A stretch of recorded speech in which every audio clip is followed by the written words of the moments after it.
అయ్యో ఏం చేస్తున్నావు మధు? ఈ ఏనుగు క్రాస్గా ఇలా వెళ్ళదు కదా, స్ట్రైట్గానే వెళుతుంది.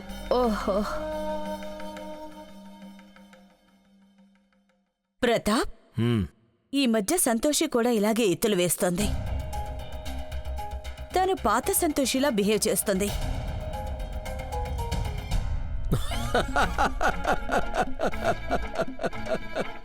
ఏమైంది? అంటే అంటే నువ్వనేది చదరంగం కూడా సంతోషి స్టైల్లో ఆడాలంటావా? అంటే అన్ప్రెడిక్టబుల్ స్టైల్లో? ఏంటి మధు? అది నేనేమంటున్నానంటే నువ్వెందుకు ఇలా రాంగ్ ఆలోచన చేస్తున్నావు అంటున్నాను. ఆ ఇద్దరు పని మనుషులు గొడవ పడుతున్నారు. గొడవ పడి నువ్వు చావు, నువ్వు నీకేంటి నష్టం? తర్వాత స్టెప్ అయ్యి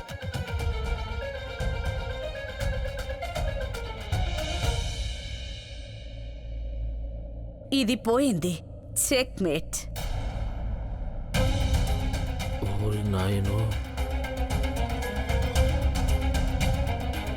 ప్రతాప్ సంతోషి నాతో గొడవ పట్టలేదు, కానీ తన ప్రవర్తన నన్నేదో బెదిరిస్తున్నట్టుగా అనిపిస్తోంది. నేను తనకే తెలియజెప్పాలనుకుంటున్నాను. తను చదరంగంలో ఓ పావని, నేను బాగా ఆడగలనని.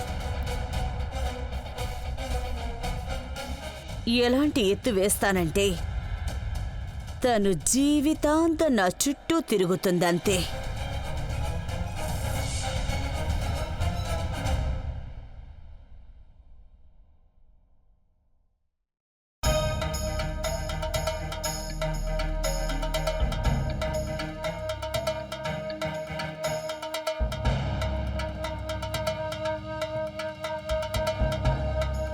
కృష్ణ, లాయర్ని కలిసి వచ్చావా? కలిసి వచ్చాను. ఏమన్నారు లాయర్ గారు? ఏమంటాడు లాయరు? ఇలాంటి కేసుల్లో బెయిల్ అంత తేలిగ్గా దొరకదంట. పైగా కోర్టుల చుట్టూ తిరగాలంటే ఎంత డబ్బు ఖర్చు అవుతుందో తెలుసా? నాకు అసలు బుర్ర పని చేయడమే మానేసిందంటే నమ్ము. దమయంతికి మన మాధవికి బెయిల్ మీద బయటికి తీసుకురావడానికి ఏదైనా మార్గం ఉందా? షర్మిల గనక ఒకవేళ కేసు వెనక్కి తీసుకుందంటే వాళ్ళని నిడిపించడం తేలికవుతుంది. తనతో మాట్లాడమ్మా, నీ మాట ఏంటది? అవునమ్మా, కొంచెం మాట్లాడవా?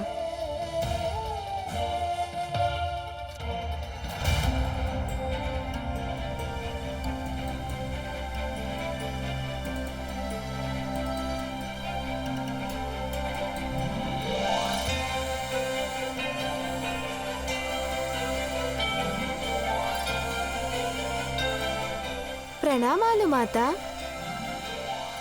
ఈ అలంకారమంతా మీకోసం చేశాను.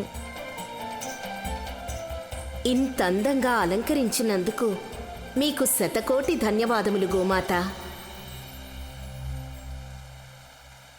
మాత, ఈ క్షణం నాకు అమితమైన సంతోషంగా ఉంది. ఒకటి, మీరు తిరిగి వచ్చారు. ఇక రెండోది, సంతోషి తన లక్ష్యాన్ని చేరుకునేందుకు మార్గాన్ని తెలుసుకుంది. నువ్వు ఇంకేమన్నా చెప్పాలా? ఇంకేమన్నా అబద్ధం చెప్పాలనుకుంటే చెప్పేయి. నేను చూడాలనుకుంటున్నాను నన్ను మోసం చేయడానికి నువ్వు ఎంత నీచానికి దిగజారగలవు అని. ఎందుకు ఆలియా, ఎందుకు నువ్వు ఇలా చేసావు? నీకు తెలుసు కదా, నానమ్మ తర్వాత నీ ఒక్కదానిని కదా నేను పూర్తిగా నమ్మేది. ఏమన్నావు నువ్వు? ఈ మధ్య అన్నిటినీ మర్చిపోతున్నావా? అది చాలు. వాటిలో ఉన్న శక్తి విషయాన్ని గ్రహించి మనకు వివరిస్తాయి.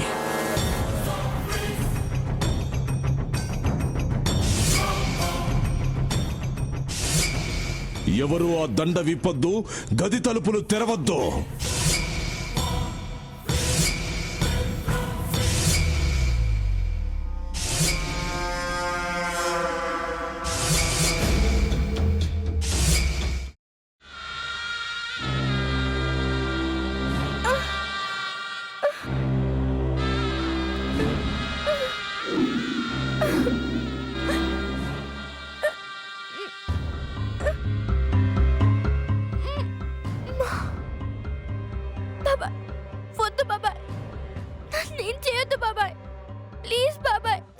నీకు నిజం తెలిసినప్పుడే నా ఆలోచనలో నువ్వు చచ్చిపోయావు.